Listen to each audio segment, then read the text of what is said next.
merusak banyak ruang.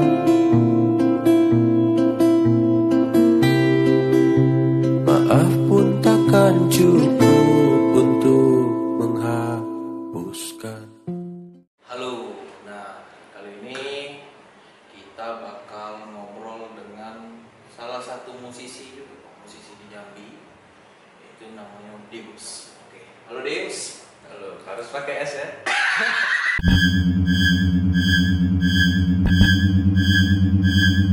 Halo, nah kali ini kita bakal ngobrol dengan salah satu musisi juga, musisi di Jambi, yaitu namanya Dims. Oke, halo Dims. Halo, harus pakai S ya?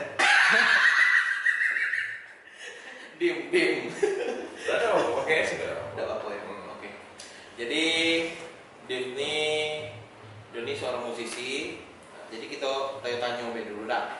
Kenapa Dio ini musisi gitu? Nah, apa awal? Kenapa dia ini musisi? Iya, jadi seorang musisi. Teratur ya pertanyaannya. Iya. Kenapa dia ini musisi? Iya. Kenapa nih? Senang banget. Senang ya. Karena senang banget. Senang ya. Senang main musik. Heeh. Ngerasa bisa ekspresif di musik. Ekspresif di musik. Apa kok ada jadi PNS kok? Banyak. Sudah berulang kali ditawarin. Iya. Waduh, ini bahaya pertanyaan. Ini pertanyaan ini nyangkut keluarga nih ujungnya. kan biasanya kan orang tua kan, Iya. kau ngapain jadi musisi? Iya, Emang iya. masa depan lu apa? Apa Iya, kau iya. jadi PNS dah seharusnya kau gitu Iya, kan? hampir sih. Hampir ya. Hampir. Oke. Karena ayahku kan pengen aku jadi PNS atau setidaknya kerja di kantor yang betul-betul proper, kerja kantoran kan. Iya. Ya mana ada nakal kayak gini, pengennya jadi musisi.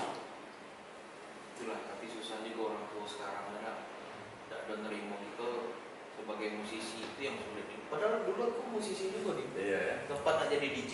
Ah,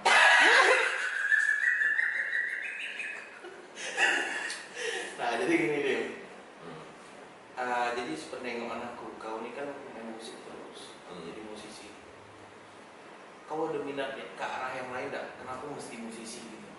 Apa misalnya kau jadi koki atau kafe gitu, nah, atau usaha yang lain? Walaupun kau tidak mau jadi PNS ya awalnya gitu. hmm. Ada tak minat terselubung?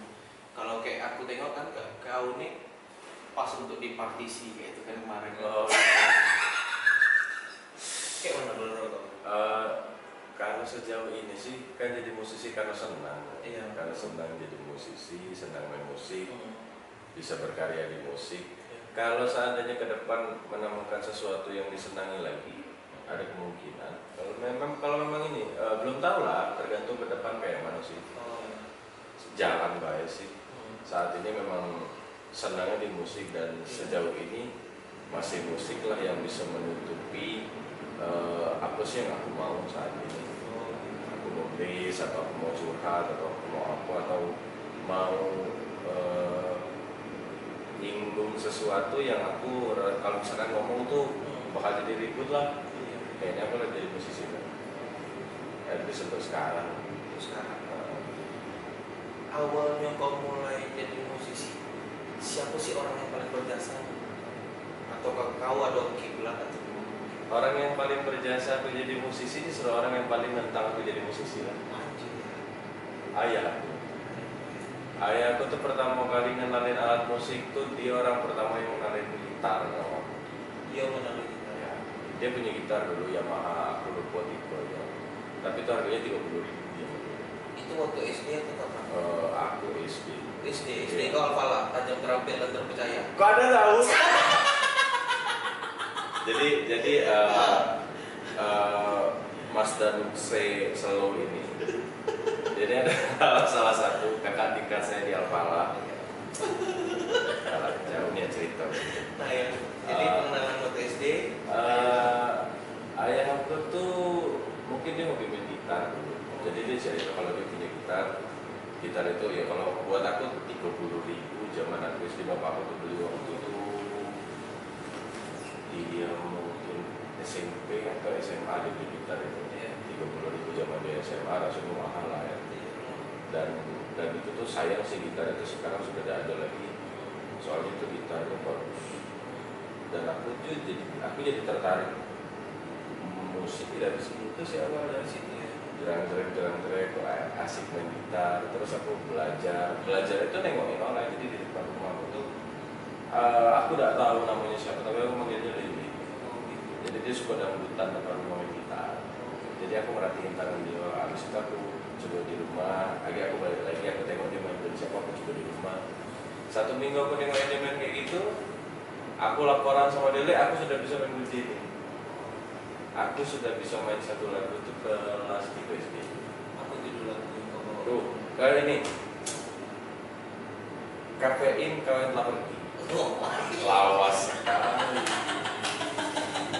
Kafein. Kan, ada tuh ini. Kamu kenapa sih ngambil indie gitu? Aku yang kayak jalur kamu kayak folk gitu ya? Enggak sih. Mulai beberapa bulan yang lalu aku sudah tidak menentukan genre lagi sih. Oh gitu. Jadi aku mau main lagu blues bisa, mau rock bisa, mau pop bisa. Oh gitu. Kalau orang kan mungkin masih banyak yang aku musisi folk nih, Iya. atau aku musisi ballad atau apa. Kayak aku kan seorang DJ nih. Iya. Percaya aku percaya. Kau tahu kan aku seorang DJ. Aku tahu. Jadi jiwa DJ itu sudah kulatih dari kecil. Misal lagi cuci piring. Dari kecil, dari segini. Iya. Ya kalau misalkan sekarang itu sih, kalau misalkan genre aku lebih pengen lepas sih, aku tidak mau. Oh genre aku tuh ini, enggak sih, karena aku takutnya gini. Aku melabeli diri aku dengan musisi bergenre A, tiba-tiba ke depan itu aku lagi pengen niat sih main, pengen main D, pengen main C. Masa aku bilang aku musisi folk, terus ketika aku rilis sesuatu yang ternyata mood lagu itu jadi rock, katanya kan dia musisi folk, gitu kan gitu biasanya. Ya aku pengen bebas sih, aku pengen bebas jadi musisi bergenre apapun. Jadi orang nggak usah ribut-ribut lagi pikirin. Terus gini, sekarang ini kan new normal. Tidak normal sih kalau tidak normal. Jujur ya, aku ngerasa tidak normal. Tapi kata presiden kita new normal. Itu kan kata Jokowi. Kata Jokowi. Kalau menurut kamu, sejak corona COVID-19 ini dengan new normal, pengaruh nggak sih? Apakah kamu Pengaruh. merusak? Pengaruh. Job yang jelas luar kota itu ada 5 job, 4 cancel, cuma 1 yang masih postpone, yang masih tunda dulu ya. Tapi 4 positif cancel. Itu dari luar. Ya lumayan sih. Tidak lumayan lagi sih sebenarnya. Stres dan dampaknya itu bukan cuma di musisi, banyak sih seniman lain yang juga ternyata memang sama. Kawan-kawan kamu, apa tanggapannya juga dengan COVID-19 ini? Sebenarnya kalau ngeluh semua orang ngeluh. Iya. Cuma kayak kawan-kawan di di sekeliling aku, ketimbang ngeluh kayaknya bikin satu movement. Nah itu kerennya mereka. Kerennya mereka bikin movement ketimbang ngeluh lah gitu. Nah kayak kan Bang Lono tuh manajer aku. Oh iya. Jadi dia sama Bang Riri, sama Bang Sam, sama kawan-kawan yang lain, mereka bikin podcast juga kan, mereka bikin kegiatan di mana musisi memungkinkan untuk live performance secara daring atau online. Oh gitu. Jadi sedang dicoba apa sih metode namanya itu sawer online. Sawer online. Dan sejauh ini lumayan berjalan dan mudah-mudahan terus berjalan. Jadi kawan yang pengen sawer online bisa langsung Ya gitu. Kesini cek apa? Cek IG-nya Bang Bono bisa juga. Ya Pala Pening. Oh Pala Pening. Iya, Instagramnya Pala Pening ya. Pala Pening. Nah jadi kawan-kawan untuk anak-anak musisi Jambi biasanya tuh di Pala Pening ya. Pala Pening ya. Ada podcast yang Pala Pening. Podcast sekarang lagi mulai sebuah untuk perform. Jadi memang perform online ya. Oh, perform online. Dilemparnya ke YouTube kalau nggak salah. Ke YouTube ya. Kayak kemarin kalau nggak salah aku Semiotika udah dibuat. Semiotika malam tadi melatih kan. Oh tadi malam melatih ya. keren sih. Kalau aku tengok juga sekarang orang sudah jalan musyawarah online, terus kayak ditulis nomor rekeningnya kayak Iya. itu biasa lokasinya di mana? Lokasi sebenarnya bisa di mana baik. Tahu di mana Pak, ya? Bebas. Kadang kan ada garasi 23 kan di Iya. etalase kan Oh, di iya. kamar. Kalau yang malam tadi memang di Rops. Di Rops. Nah, jadi dia aku nengok lama juga. Tapi itu waktu corona ada sih? Iya. Iya kan? Apa tuh dilakukan itu? Pengakuan si bodoh. Pengakuan si bodoh. Kenapa lah kok pengakuan si bodoh? Apa ya? Apa istilahnya Nah, tuh? itu yang aku bilang tadi itu bentuk aku bisa bebas bercerita sih. Aku lebih. Apakah pengalaman kau dewek? Iya, Bodoh pasti. aku bintang. Gak masalah. Gak masalah. Tapi Aduh sakit kepala aku. Karena kebanyakan tahu. tapi emang kayak gitu. Iya. Maksud aku tuh aku mengatakan diri aku di situ bodoh. Oh, gitu. Aku mengatakan diri aku di situ bodoh. Iya. Kalau lagu sih keseluruhan pengalaman pribadi lah. Oh, dengan cewek. Tidak harus dengan cewek. Tidak usah Diana Raivos. Biasa kan pengalaman yang paling kuat kan dari cewek. Kalau ditinggali cewek, Belum tentu. silet-silet tangan. Oh, udah gitu. Buat I Udah love gitu. dim gitu. Nah, anak ilmu ya. Biasanya anak ilmu tuh. Ada yang mau yang silet-silet tangan. Udah lah, kita sampai kayak gitulah. Aku nulis lagu lah. Tulis lagu. Kalau nulis plong, Plong ya. apa yang sudah kayak aku lagi ngalamin sesuatu terus aku tulis plong lah gitu. Tapi keren sih. Oh iya pasti lah. Wow. Aku nengok video YouTube kan, anjir, boleh lah udah nih. Tapi aku pernah nengok sih kau waktu itu ada di Jakarta sama si HJR Hasan. Hasan. Nah itu kok ngapain di Jakarta ya? Oh itu good school. Ada dari Ruang Rupa itu kan Ruang Rupa itu kan kolektif. Kolektif. Ruang Rupa. Ya. Mereka punya kelas. Ya. Mereka mengadakan kelas namanya good school. Dan di situ tuh banyak sih yang dipelajari. Tidak cuma sekadar bukan cuma sekadar ya. Tidak cuma seni. Tidak cuma seni. Di luar itu pun kita belajar tentang sesuatu yang kayak mana bisa kita aplikasiin di jalan. Sama halnya kayak ada hal-hal yang tidak dikasih tahu atau tidak disebutkan, Iya. tapi itu berjalan. Salah satu contohnya apresiasi. Kayak mana sih kita ngapresiasiin ketika orang lain berkarya, hal-hal yang kayak gitu. Itu good school itu bayar atau kayak mana? Pendaftaran gue suka ya. Bayar. Oke. Jadi dari Jambi ada berapa orang yang kemarin? Berdua sih sama saya. Oh, berdua sama masa. Tapi itu banyak dari orang dari luar kota kayak gitu ya. Banyak. Ada yang mungkin kamu jadi kenal banyak orang sih, kayak dari Ternate, dari Pekanbaru, dari Kalimantan, banyak sih. Campur. Ada yang dari luar negeri itu. Jadi itu tapi good school itu larinya ke video, fotografer atau ke musik atau ke mana? Semua ya. Semua teknik market secara seni itu mungkin di situ dipelajari. Karena kalau aku sama Hasan kemarin kebetulan kita berangkat karena ada bantuan beasiswa kan. Oh, beasiswa. Iya. Jadi kira-kira kawan-kawan di good school itu ada juga enggak ngobrol sharing tentang corona nih? Ada. Sejauh ini sih masih yang kayak kawan-kawan yang sudah berangkat kan, kita kan sampai sekarang masih ada komunikasi. Oh iya. Beberapa kali kita ngobrol, Iya. beberapa kali kita di WhatsApp cerita-cerita, terus sharing kondisi di situ kayak mana kan. Iya. Sama sih, Sama ya. sengsara semua.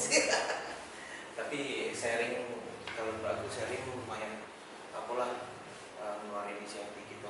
Jangan dipendam lah. Kebanyakan kan ada orang yang gila mendam masalah gara-gara corona nih, langsung stres kan, gila. Cuman gini, kalau misalkan dia kalau kita ngobrol soal susahnya, susah semua. Iya. Tapi kalau misalkan sudah susah kita udah mau buat satu pergerakan, Iya. itu yang lebih susah lagi. Itu lebih susah lagi ya. Kayak aku bikin video klip pas koran itu nekat sih sebenarnya. Asli aku nih nggak gila udah nih buat video klip untuk corona. Nekat, tapi tujuannya itu cuma satu gitu loh. Kalau aku ikutin coronanya, aku jadi pemalas nih. Iya.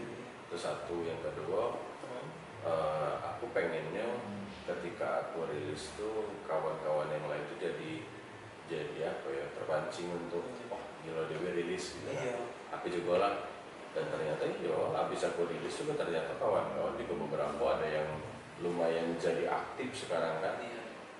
Kayak mana proses kamu mau rilis itu gitu. Jadi kita juga senang gitu. Itu salah satu apa ya, ambient positif yang ditularkan dari Good School kemarin. Emang harus di saat corona ini kita harus positif sih, nyebar yang positif ya, daripada kita diam tengok HP sambil baring-baring ya. Kok kayak tahu nih pengalaman aku? Kayaknya aku kemarin. Oke, jadi conclusion nih, tanggapan kau nih, seorang musisi lah yang bergiat di musik, di seni juga, tentang corona nih, apa sih tanggapan kau, conclusion dari semua yang kita omongin? Tanggapannya susah sih kalau ngomong tanggapan, karena ini juga kan sebenarnya boleh aku bilang ini bukannya normal. Ini tuh cuma masa uji coba. Uji coba dengan bahasa new normal. Tahu juga pada kenyataannya kan apa yang diterapkan sama pemerintah, regulasinya diterapkan ke usaha-usaha orang, ke pekerjaan-pekerjaan orang, masih banyak yang kalau kita bilang dibenahi terlalu ramah, masih banyak yang disalah-salahin lah kalau kata aku. Karena terus terang bukan aku pengen jadi orang yang melawan pemerintah tuh enggak sih. Cuman aku nganggapnya gini, kadang gini nih, pemerintah ada di atas, mereka kasih regulasi, mereka kasih perintah sama orang untuk kemana-mana nih ngecek. Ya aku ngerasa orang yang di tengahnya ini, yang dapat perintah ini yang apa ya? Mereka tahu gak sih itu sebenarnya memperlakukan orang tersebut seperti apa? Oke, banyak sih usaha-usaha yang nakal-nakal ada, kalau yang masih bandel. Cuman kan tidak semua bos. Kasihan orang yang udah mengikuti protokol, cuman ditindak seolah-olah mereka itu tidak mengikuti protokol. Ada kok kejadiannya beberapa. Dan aku ngerasa ini bukan ini normal, ini uji coba ya. Aku juga sebenarnya kemarin sempat ngobrol-ngobrol dan aku tuh pengen ya untuk protes sama pemerintah. Mungkin aku tidak bisa, akhirnya malah ini jadi salah satu sarana aku untuk protes mungkin. Mudah-mudahan Orali TV bisa jadi jembatan ya. Karena apa ya? Kita kemarin sempat dengar kabar kalau misalkan semua itu dihentikan sementara karena corona, kan? Terus akhirnya sudah boleh diperjalankan lagi dengan regulasi tertentu mengikuti protokol kesehatan. Cuma aku ngerasa gini, aku keliling kan, aku sering balik malam atau balik lewat tengah malam. Aku nengok di jalan-jalan itu semua proyek atau apa yang ingin dikerjakan pemerintah itu sudah mulai berjalan.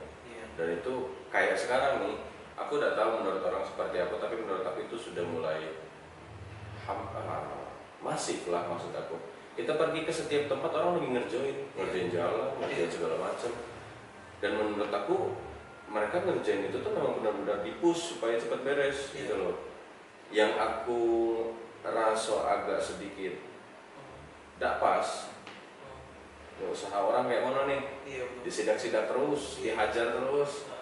Orang-orang yang kemarin di PHK apa kabar nih? Yang katanya ada mau disediakan apa sih, lapangan kerja, diberikan bantuan atau segala macam. Pekerja seninya apa kabar nih? Kan kemarin juga aku sempat dapat WhatsApp yang kalau misalkan pekerja seni atau pekarya seni akan dibantu mendapatkan bantuan. Ya sebenarnya dibilang berharapnya juga tidak sih, cuman maksudnya itu cuma buat ngenak-ngenakin mbak itu kayak mana sih? Karena sampai hari ini juga ada kelanjutan, tidak ada sama sekali. Kalau emang belum, yo sorry yo, bukannya maksud mengunderestimatekan pemerintah gitu. Cuman aku rasa kayaknya emang untuk enak-enakin mbak. Aku yakin kalau misalkan ini ditonton bapakku habis aku diomelin. Itu bagian dari pemerintah soalnya. Pak. Terus. Jadi aku kira itu dulu sekarang please. Nah, jadi kawan-kawan itulah cerita singkat kita dan new normalnya dari Ya. bersama Dim ya. Jangan lupa kawan-kawan komen, like dan Skill cap. subscribe Orali TV.